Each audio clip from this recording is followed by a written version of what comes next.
Julie? Julie, Chérie. Kevin est malade. Hein? Elle a une forte fièvre. Mon enfant, quoi encore? Kevin. Kevin.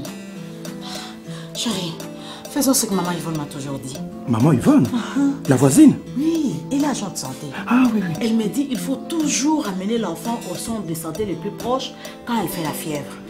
Ça pourrait être la malaria. Ah oui. Dans ce cas, amenons immédiatement notre enfant au centre de santé du coin. Hein? Dépêchons, dépêchons. Je ne veux pas que Kevin manque son école. Si votre enfant, quel que soit son âge, a de la fièvre, amenez-le directement et immédiatement au centre de santé ou au site de soins communautaires le plus proche où l'infirmier s'occupera de lui. Viva! Famille en bonne santé, famille épanouie. Ceci est un message du PNLP en collaboration avec l'USAID à travers le projet Breakthrough Action. J'informe que, sauf erreur des dernières minutes, il est prévu la publication de l'examen d'État pour le Kassai oriental aujourd'hui. Nous avons invité d'abord les amis diplômés, donc les candidats à l'examen d'État, à se comporter correctement parce qu'il s'agit de leur vie et de leur propre diplôme.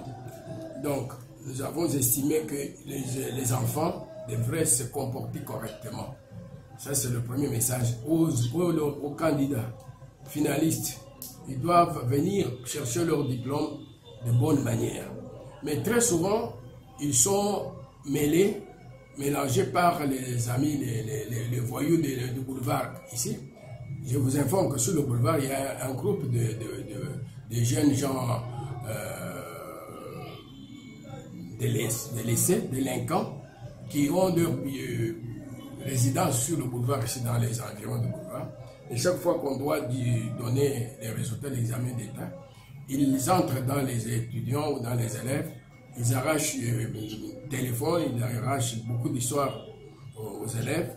Et nous avons pris la décision que la police et les services secrets de la province ou de la ville puissent encadrer les candidats. Mais il faut aussi le comportement des candidats eux-mêmes. Donc voilà la décision, mesure, la police sera là. Deuxièmement, la police va encadrer ses enfants. Troisièmement, il faut que ces enfants se comportent correctement. Voilà, nous aurons les résultats et nous aurons la situation tout à fait correcte. Un message aux parents responsables de ces enfants. Un parent responsable, c'est celui qui encadre son enfant. Hein? Le diplôme, c'est un papier. Hein? Il ne représente rien. Mais lorsque le diplôme représente ce qui est dans la tête, c'est ça qui est le plus important. Je demande aux parents d'encadrer les enfants. Toujours chez nous ici, c'est au dernier moment que les accidents arrivent.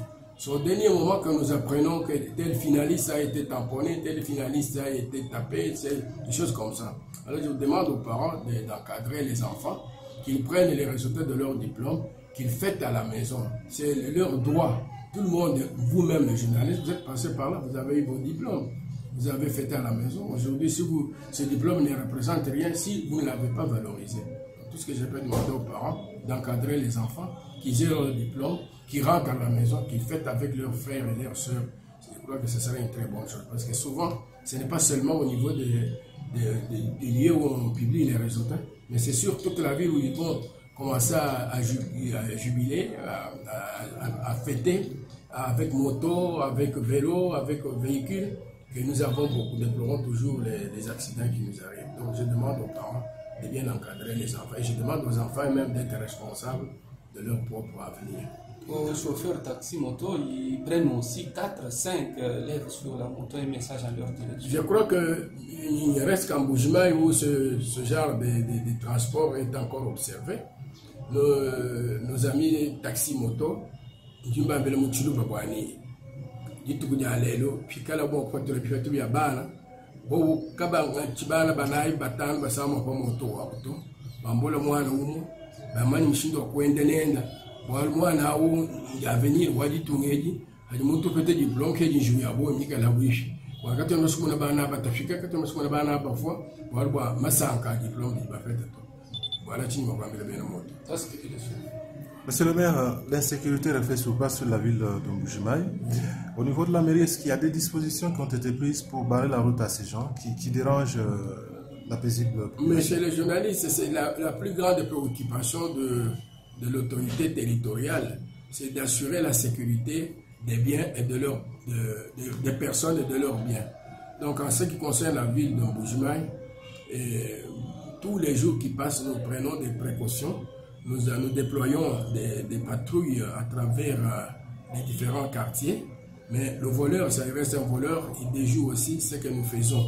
Donc l'insécurité fait l'objet de la grande préoccupation des services de sécurité de la ville, des comités urbains de sécurité.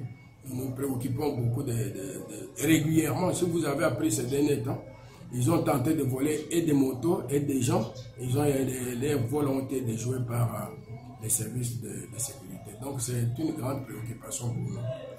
La police semble être dépassée.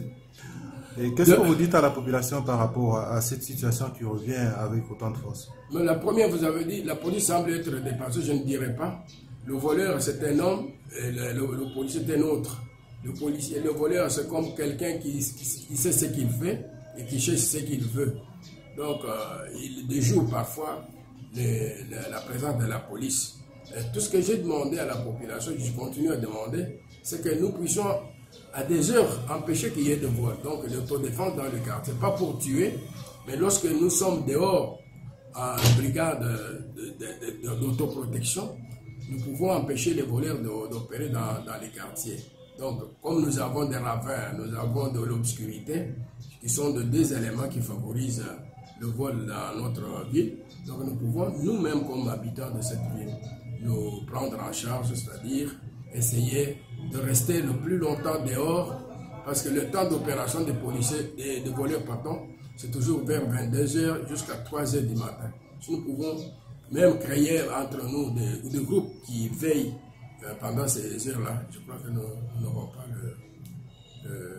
enfin, nous allons diminuer de beaucoup les actions, les actes de vol de notre vie. Dans le domaine de la sécurité, on dit souvent que ces voleurs-là sont toujours parmi la population. Alors, qu'est-ce que vous dites à la population par rapport à ces gens qui peuvent paraître plutôt à un certain moment suspects? Ils vivent dans la population. Et la population connaît tous ces voleurs là-bas. Tout ce que nous pouvons demander, c'est de signaler leur présence dans les quartiers pour permettre aux services de sécurité de les traquer. Voilà tout ce que je peux demander à la population. Monique! Salut Monique! Tu es malade? Ce matin, en allant au marché, je t'avais vu au centre de santé du coin. Ah, ok. Ce matin, hein? Oui. J'étais allée à la consultation prénatale. L'infirmier m'a donné des médicaments contre la malaria. Et il m'a aussi donné la moustiquaire pour me protéger et protéger les bébés qui sont dans mon ventre contre la malaria. Ah bon? Moi aussi, je suis enceinte d'1 mois. Dois-je commencer la CPN? Écoute, Meta. Une femme enceinte doit se rendre à la consultation prénatale quand elle commence à sentir les premiers mouvements de l'enfant. Ah. Disons, à partir de 4 mois de la grossesse. Elle doit y aller au moins 4 fois pour prendre ses médicaments. Ah, merci. Pour me protéger et protéger mon bébé, je vais à la consultation prénatale ou CPN dès le 4e mois de ma grossesse pour recevoir les médicaments contre la malaria et la moustiquaire imprégnée d'insecticides. Viva, famille en bonne santé, famille épanouie. Ceci est un message du PNLP en collaboration avec l'USAID à travers le projet Breakthrough Action.